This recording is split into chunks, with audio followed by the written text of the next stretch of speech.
آدمی کیا کرتا ہے؟ گناہوں کو معمولی سمجھنے لگتا ہے. سارے لوگ یہ کام کر رہے ہیں، میں کروں گا تو کیا ہو جاؤں گا. جبکہ اللہ کے رسول صلی اللہ علیہ وسلم نے بتایا کہ لوگوں گناہوں کو معمولی سمجھنے سے بچو. اور سلف فرمایا کرتے تھے یہ مت دیکھو تم گناہ کیا کر رہے ہو، لیکن دیکھو کہ تم اس گناہ کے ذریعے نافرمانی کس کی کر رہے ہو. اللہ تبارک و تعالیٰ نے بیان فرمایا ان تتقوا اللہ یجعل لکم فرقانا، کہ آدمی اگر اللہ تعالیٰ سے ڈرے گا تو اللہ تعالیٰ وہ مزاج پیدا کر دے گا کہ آدمی اچھے برے میں فرق محسوس کرے.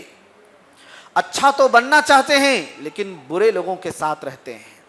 لیکن ہم نمازوں کی پابندی نہیں کرتے، لیکن ہم بڑے بڑے گناہوں میں مبتلا ہیں. شراب پینے کے معاملے میں، بے حیائی کے معاملوں میں، غلط چیزوں کو دیکھنے کے معاملے میں بڑے بڑے گناہوں میں مبتلا ہیں، اور ہم چاہتے ہیں کہ اچھا بنیں. ایک حدیث میں آتا ہے ان الرجل لیحرم من الرزق بذنب اصابہ، کہ کبھی کبھار آدمی اپنے گناہوں کی وجہ سے روزی روٹی سے محروم کر دیا جاتا ہے.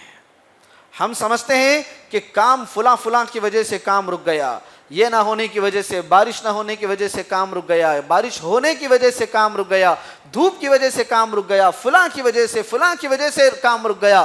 لیکن آپ صلی اللہ علیہ وسلم نے بتایا کہ بذنب اصابہ، کبھی کبھار آدمی کا رزق اس لیے بھی روک دیا جاتا ہے کہ وہ گناہوں میں مبتلا ہوتا ہے. ان الحمد للہ نحمده ونستعینه ونستغفره ونعوذ بالله من شرور انفسنا ومن سيئات اعمالنا من يهده الله فلا مضل له ومن يضلله فلا هادي له وأشهد أن لا إله إلا الله وحده لا شريك له وأشهد أن محمدًا عبده ورسوله أما بعد فأعوذ بالله من الشيطان الرجيم بسم الله الرحمن الرحيم يا أيها الذين آمنوا اتقوا الله حق تقاته ولا تموتن إلا وأنتم مسلمون يا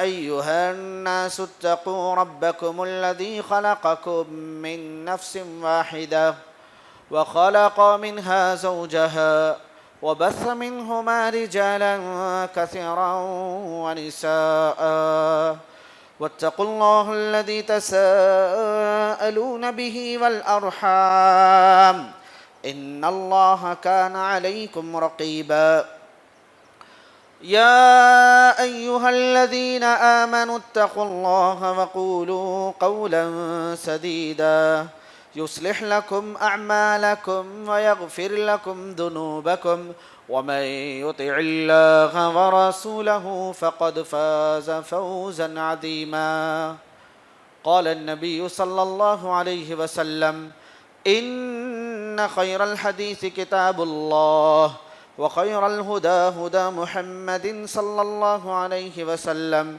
وشر الأمور محدثاتها وكل محدثة بدعة وكل بدعة ضلالة وكل ضلالة في النار.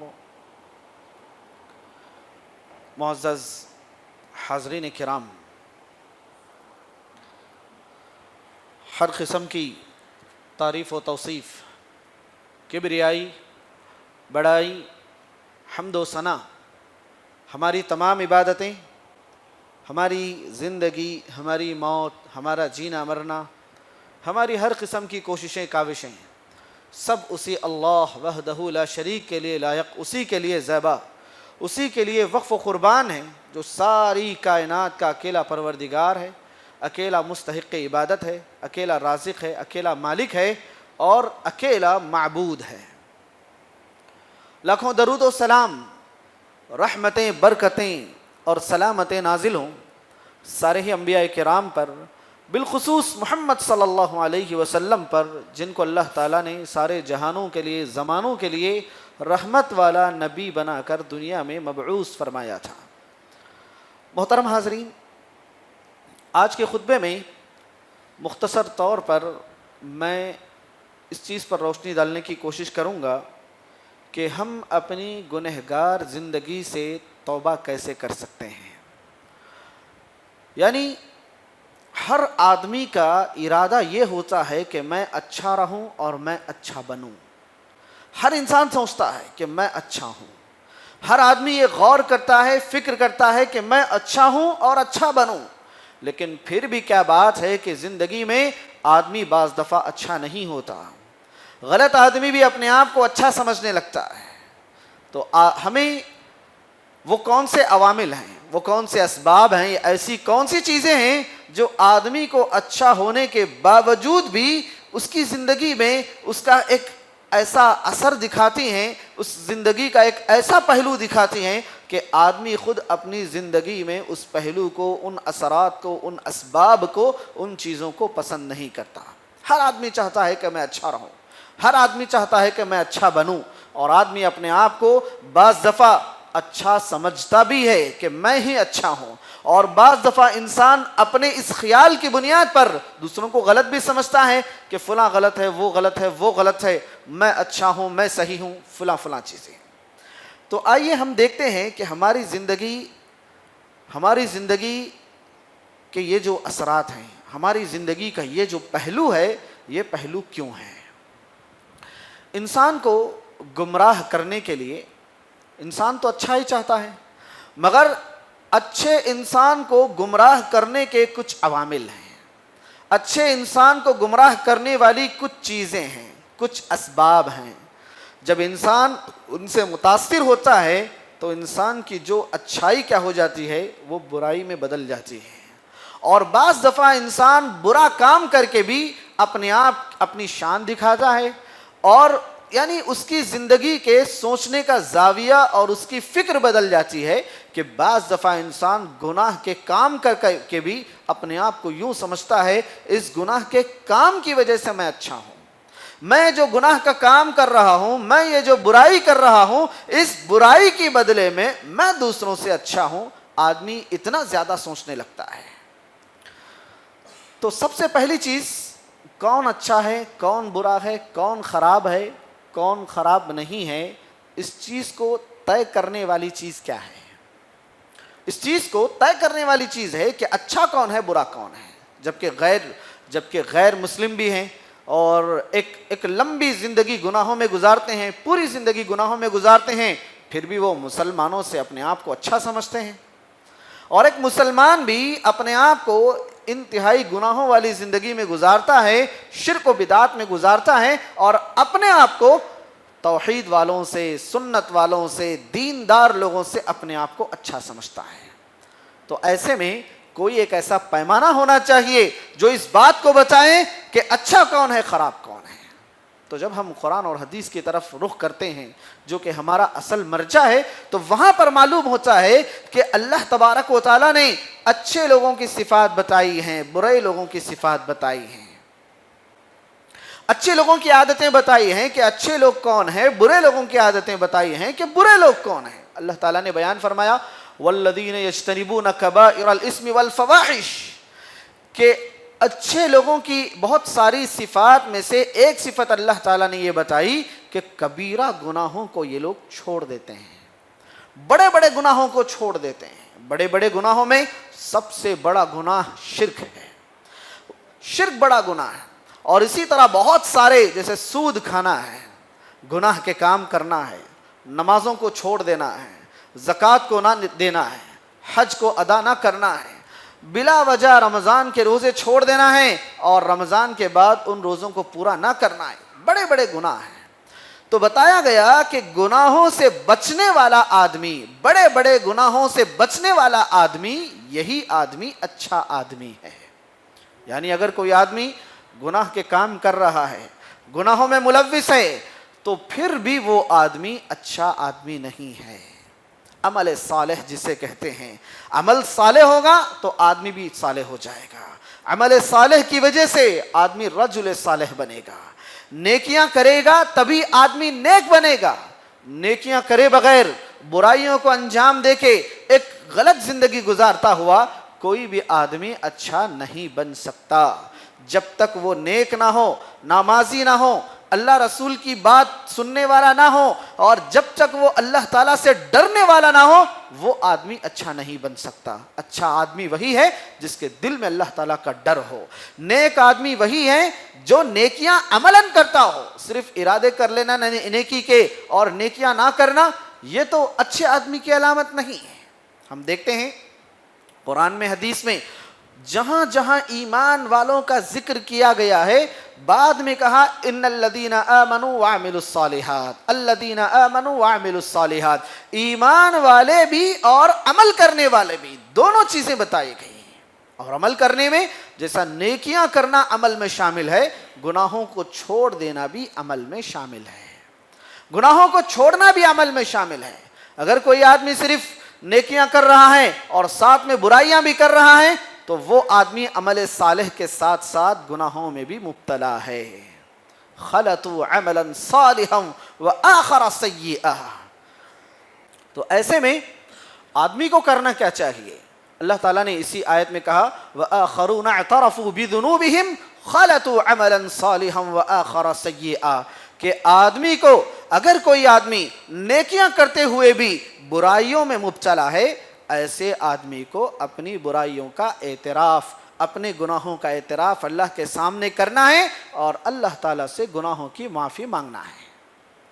اللہ تعالیٰ سے گناہوں کی معافی مانگنا ہے اور اپنے گناہوں کو چھوڑ دینا ہے۔ اور اپنی زندگی میں گناہوں کے جو اثرات ہو رہے ہیں کہ بعض دفعہ آدمی یوں سمجھتا ہے کہ میں گناہ کر لیا اور کامیاب ہو گیا، میں گناہ کر لیا اور میں اس گناہ میں پرفیکٹ ہو گیا، میں یہ گناہ کر لیا جو دوسرے یہ کام نہیں کر سکتے، میں نے وہ گناہ کر لیا کسی کے پاس یہ گناہ کرنے کی ہمت نہیں، میں اتنا بڑا آدمی ہوں یہ گناہ ایسے کر سکتا ہوں ویسے کر سکتا ہوں۔ بعض دفعہ آدمی اپنے گناہوں پر کیا بتاتا ہے؟ اپنی شان بتاتا ہے، اور آدمی یہ بھول جاتا ہے وہ جسے گناہ کا موقع سمجھ رہا ہوتا ہے وہ اصل میں اللہ تعالیٰ کا پردہ ہوتا ہے، جو اللہ تعالیٰ اس پر کیا کرتا ہے؟ اس کے گناہوں پر پردہ ڈالتا ہے۔ اللہ کا فضل و کرم ہوتا ہے کہ آدمی کو گناہ کے وقت اللہ تبارک و تعالیٰ اس کی پردہ پوشی کرتا ہے، اور آدمی یہ نہ بھولے کہ میں گناہ کروں گا تو میرے گناہ کا اثر نہیں ہوگا۔ آدمی یہ نہ بھولے کہ میں گناہ کروں گا تو میرے گناہ کا اثر نہیں ہوگا، بلکہ بات یہاں تک بتائی گئی، سلف فرمایا کرتے تھے آدمی آج گناہ کر رہا ہے، جوانی میں گناہ کر رہا ہے تو آدمی یہ نہ سمجھے کہ میری جوانی کے گناہ میں کر رہا ہوں تو کوئی دیکھنے والا نہیں، کوئی پوچھنے والا نہیں، کوئی پکڑنے والا نہیں۔ سلف صالحین فرماتے ہیں کہ آدمی بعض دفعہ گناہ کرتا ہے اور اس کے ان گناہوں کا اثر زندگی میں 40 سال کے بعد ہوتا ہے، کہ آدمی نے جوانی میں کچھ گناہ کیے تھے، اس کے اثرات اس کی زندگی کے 40 سال لگ جاتے ہیں، کہ تب چل کر معلوم ہوتا ہے کہ یہ میرے ان گناہوں کا اثر ہے جو گناہ میں نے اپنی جوانی میں کیے تھے، میرے ان گناہوں کا اثر ہے جو میں نے اپنی جوانی میں کیے تھے۔ آدمی جب بوڑھا بھی ہو چکا ہوتا ہے، کمزور بھی ہو چکا ہوتا ہے، اور اس کے بعد ان چیزوں کا دفاع کرنے کے لیے نہ جسمانی طاقت ہوتی ہے اور نہ مالی طاقت ہوتی ہے، اور اس پر تب چل کر گناہوں کے اثرات ہوتے ہیں۔ ایک اچھا آدمی وہ ہے جو اپنی زندگی میں گناہوں کو تلاشتا ہے۔ ایک اچھا آدمی وہ ہے جو اپنی زندگی میں دیکھتا ہے کہ میری زندگی میں گناہ کہاں ہو رہا ہے، میری زندگی میں ایسا پہلو کہاں ہے جہاں پر میں گناہ کر رہا ہوں، اللہ کی نافرمانی کر رہا ہوں۔ عموماً لوگ کیا ہے، ہر آدمی گناہوں سے بچنا چاہتا ہے، لیکن آدمی گناہوں کی تمیز میں فیل ہو جاتا ہے، گناہوں کی تمیز میں ناکام ہو جاتا ہے۔ کہ آدمی کیا سمجھتا ہے؟ گناہوں کو یہ چھوٹا گناہ لے سمجھتا ہے، گناہوں کو یوں سمجھتا ہے کہ یہ تو چھوٹا ہی گناہ ہے، یہ تو چھوٹا ہی گناہ ہے، یہ تو معمولی چیز ہی ہے، یہ تو بس اتنا ہی ہے، یہ تو بس ویسا ہی ہے، اتنے سارے لوگ کرتے ہیں، میرے کرنے میں کیا ہے، سارے لوگ یہ کام کر رہے ہیں، میں کروں گا تو کیا ہو جاؤں گا۔ آدمی کیا کرتا ہے؟ گناہوں کو معمولی سمجھنے لگتا ہے، جبکہ اللہ کے رسول صلی اللہ علیہ وسلم نے بتایا کہ لوگوں گناہوں کو معمولی سمجھنے سے بچو۔ اور سلف فرمایا کرتے تھے یہ مت دیکھو تم گناہ کیا کر رہے ہو، یہ مت دیکھو کہ گناہ چھوٹا ہے یا بڑا ہے، لیکن دیکھو کہ تم اس گناہ کے ذریعے نافرمانی کس کی کر رہے ہو۔ یہ مت دیکھو کہ گناہ تو معمولی چیز ہے، بس فرماتے ہیں سلف فرمایا کرتے تھے کہ مومن یوں سمجھتا ہے گناہوں کو کہ گویا اس پر کوئی بڑا پہاڑ ہے، اس کے کندھوں پر کوئی بڑا پہاڑ ہے یا اس کے سر پر کوئی پہاڑ ہے جو اب ابھی اس پر گرا جا رہا ہے۔ مومن گناہوں کو پہاڑ سمجھتا ہے۔ اور منافق کے بارے میں بتایا گیا، منافق آدمی کیا کرتا ہے، گناہ کو ایک مکھی کی طرح سمجھتا ہے کہ مکھی آئی اور ایسے بیٹھی اور آدمی کیا کر دیا، اپنے ہاتھ سے اس مکھی کو دور کر دیا اور وہ چلی گئی۔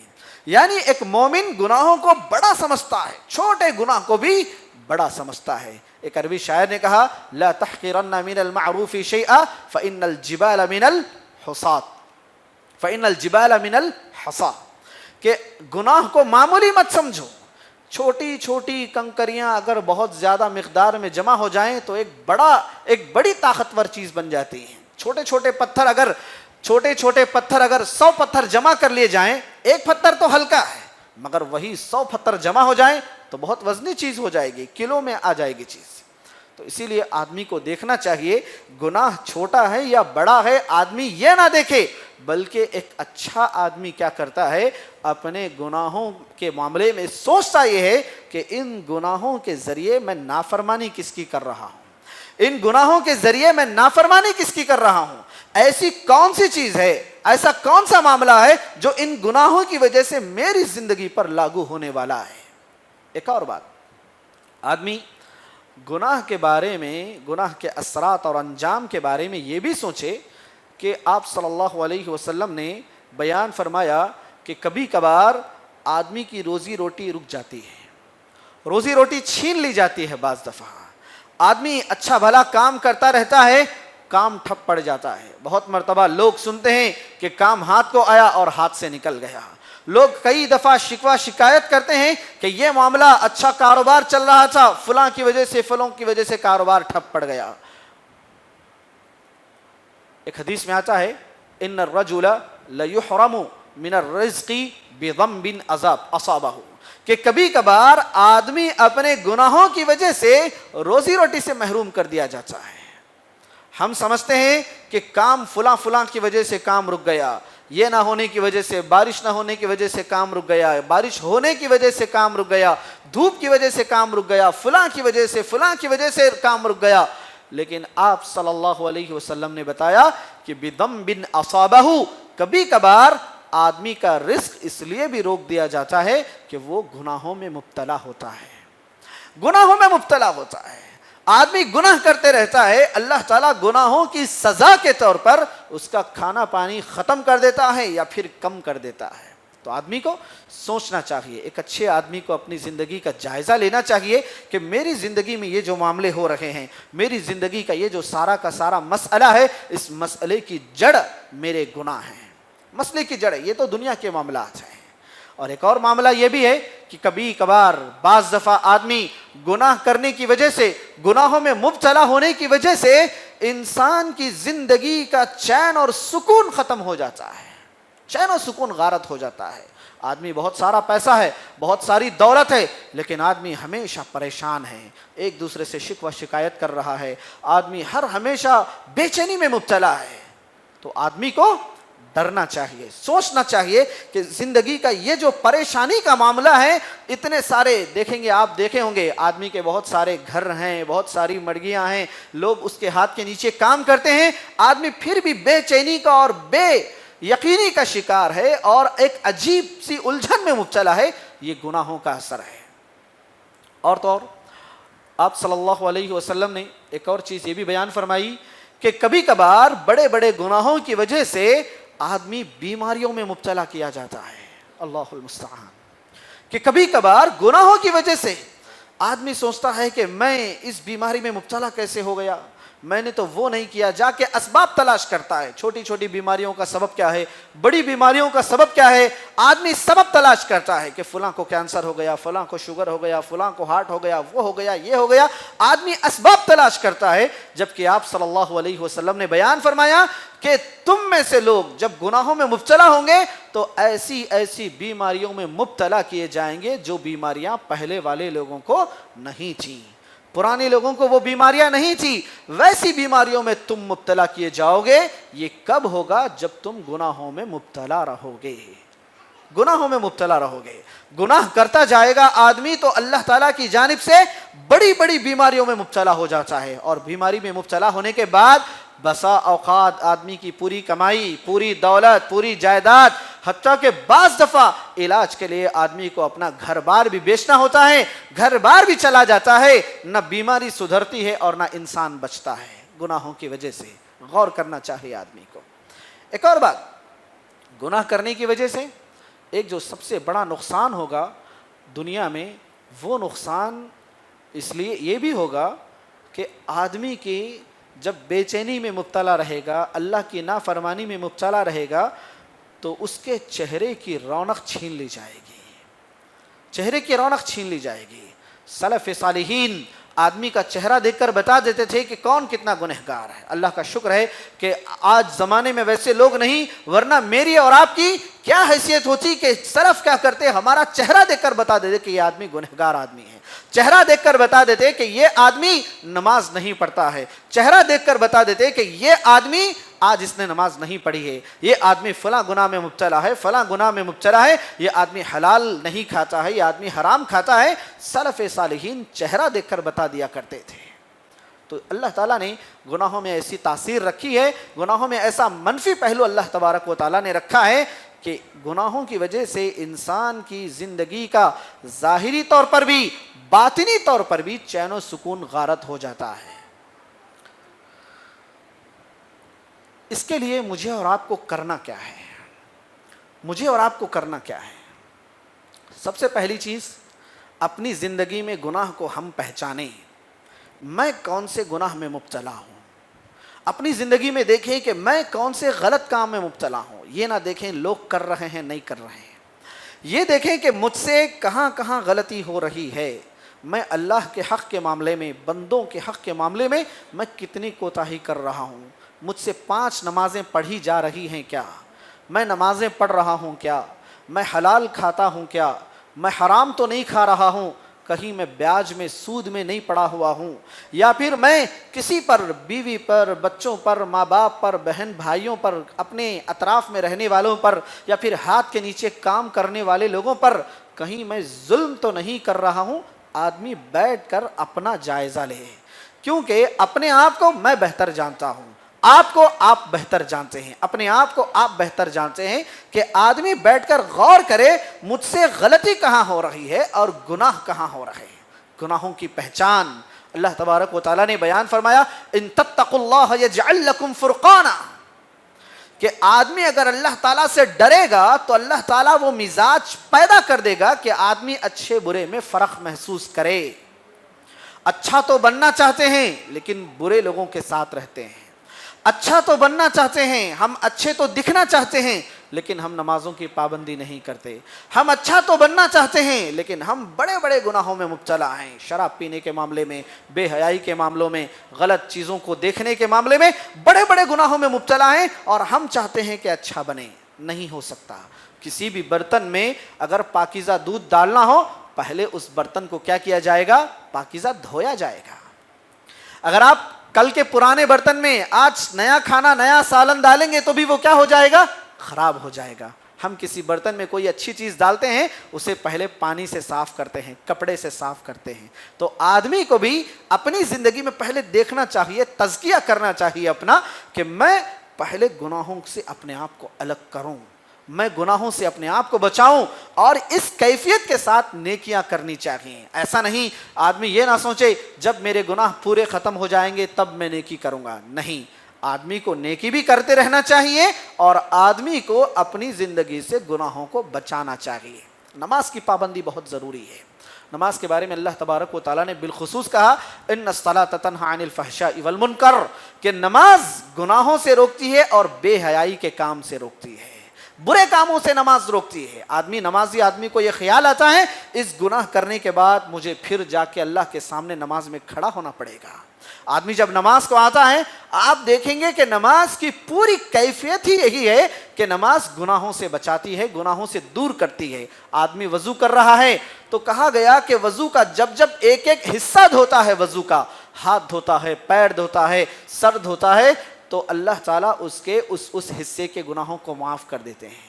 آدمی مسجد کو چل کر آتا ہے، ایک ایک قدم بڑھاتا ہے، ایک ایک قدم کے بدلے اس کے گناہ بھی معاف کیے جاتے ہیں اور اس کے حق میں نیکیاں بھی لکھی جاتی ہیں۔ آدمی اندھیرے کو مسجد کو آتا ہے تو کہا گیا کہ جو لوگ اندھیرے میں مسجد کو آتے ہیں ان کو قیامت کے دن اللہ تعالیٰ نور عطا کرے گا، خوشخبری سنا دیجئے۔ اور آدمی آ کے نماز میں کھڑا ہوتا ہے تو حدیث میں آتا ہے کہ اس کے پورے گناہوں کو لا کر اس کی پیٹھ پر رکھ دیا جائے گا۔ نماز میں اس کے گناہوں کو لا کر پیٹھ پر رکھ دیا جائے گا۔ آدمی کھڑا ہو رہا ہے، رکوع کر رہا ہے، سجدہ کر رہا ہے، سجدے سے اٹھ رہا ہے، بیٹھ رہا ہے، تو کہا گیا کہ ان ساری کیفیتوں میں اس کے گناہ اس کی پیٹھ سے جھڑ جاتے ہیں، اس کے جسم سے نیچے گر جاتے ہیں۔ اگر میں کھڑا ہوں، کوئی چیز میرے کھندے پر رکھی جائے، میں رکوع کروں گا تو وہ چیز گر جائے گی، پھر اٹھا کے رکھا جائے، پھر میں کیا کروں گا، رکوع سے اٹھوں گا تو وہ چیز پھر گر جائے گی۔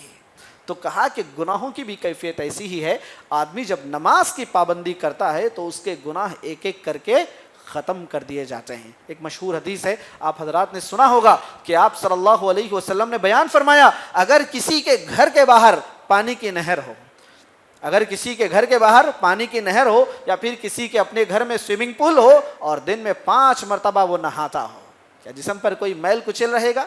کیا اس کے جسم میں کوئی بدبو رہے گی؟ کیا اس کے جسم میں کوئی گندگی رہے گی؟ صحابہ نے کہا کہ اللہ کے نبی نہیں رہے گی۔ تو کہا کہ یہی مثال نماز کی ہے، آدمی جب دن میں 5 مرتبہ نماز پڑھے گا تو اس کے جسم پر بھی گناہ کا میل نہیں رہے گا، گناہوں کا بوجھ نہیں رہے گا۔ ہم نہ چاہتے ہوئے بھی اپنی زندگی کے بہت سارے گناہوں کے بوجھ تلے دبے ہوئے ہیں۔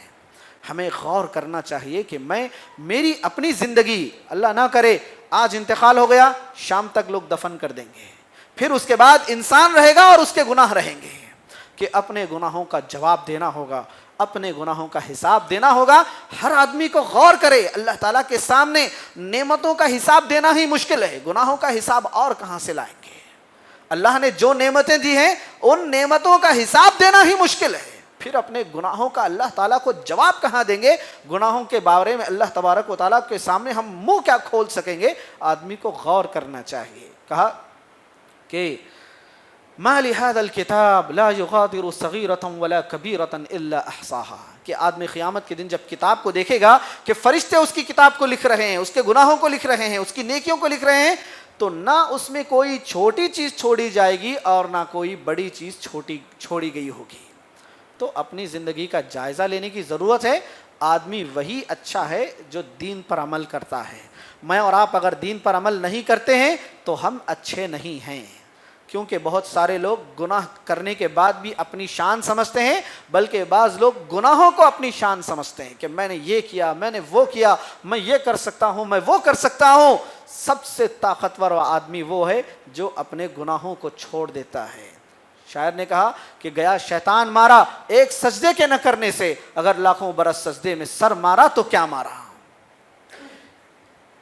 نہنگو اژدہاؤ شیر نر مارا تو کیا مارا؟ بڑے موذی کو مارا نفس امارہ کو گر مارا۔ یعنی انسان کے دل میں جو گناہ کا خیال ہے اسے مارنا یہ بڑی طاقت ہے۔ سب سے بڑی طاقت یہ ہے کہ دل میں جو گناہوں کا خیال آ رہا ہے، دل میں جو گناہوں کے بارے میں جو موقع پیدا ہو رہا ہے اس کو مارنا، اسے ختم کرنا، یہ بہت بڑی بات ہے۔ آخری بات بتا کر میں اپنی بات کو ختم کر دوں گا کہ 3 لوگ غار میں پھنس گئے ہیں، بڑا مشہور واقعہ ہے۔ 3 لوگ کہاں پھنس گئے؟ غار میں پھنس گئے۔ تو ایک اب دیکھا کہ غار میں اتنی بڑی مصیبت میں ہم مبتلا ہیں، تو اس مصیبت سے نکلنے کا کوئی راستہ نہیں۔ پہاڑ ہے، وہ بھی پہاڑ کا منہ بند ہو چکا ہے اور باہر اندھیرا ہے، بجلی ہے، بارش ہے، مشکل ہے۔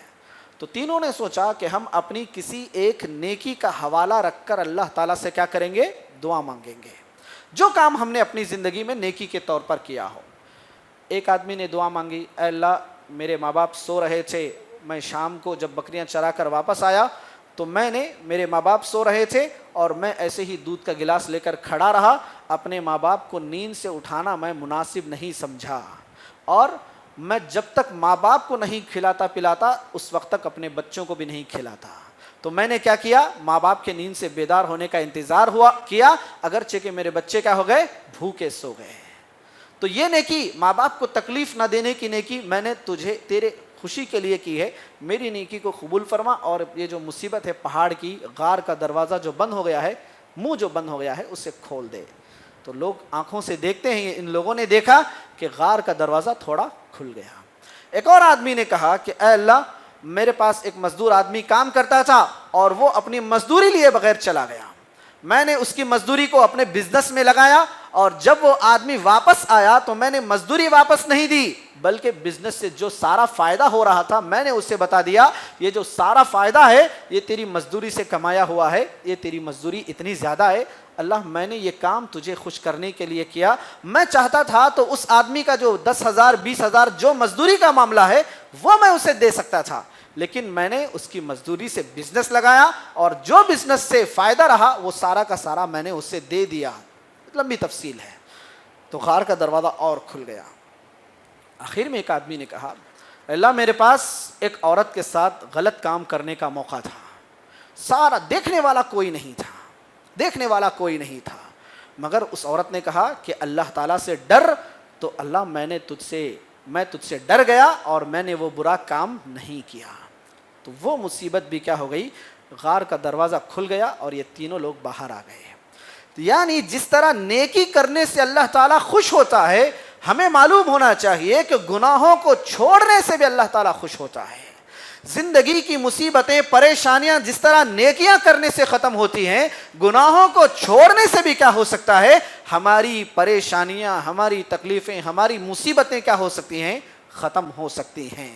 تو ہمیں اچھے برے میں تمیز کرنا چاہیے، نیکی میں گناہ میں تمیز کرنی چاہیے، ثواب کے کام میں اور اللہ کے عذاب کے کام میں ہمیں فرق کرنے والا بننا چاہیے۔ جب تک یہ مزاج ہمارا نہیں پیدا ہوگا تو پھر ہم کیا کریں گے، گناہ کو بھی شان سے کرتے جائیں گے اور بعض دفعہ گناہ کو بھی نیکی سمجھ کر انجام دے دیں گے۔ اللہ تعالیٰ سے دعا ہے اللہ تعالیٰ مجھے بھی آپ کو بھی کہنے، سننے، غور کرنے، یاد رکھنے اور عمل کرنے کی توفیق عطا فرمائے۔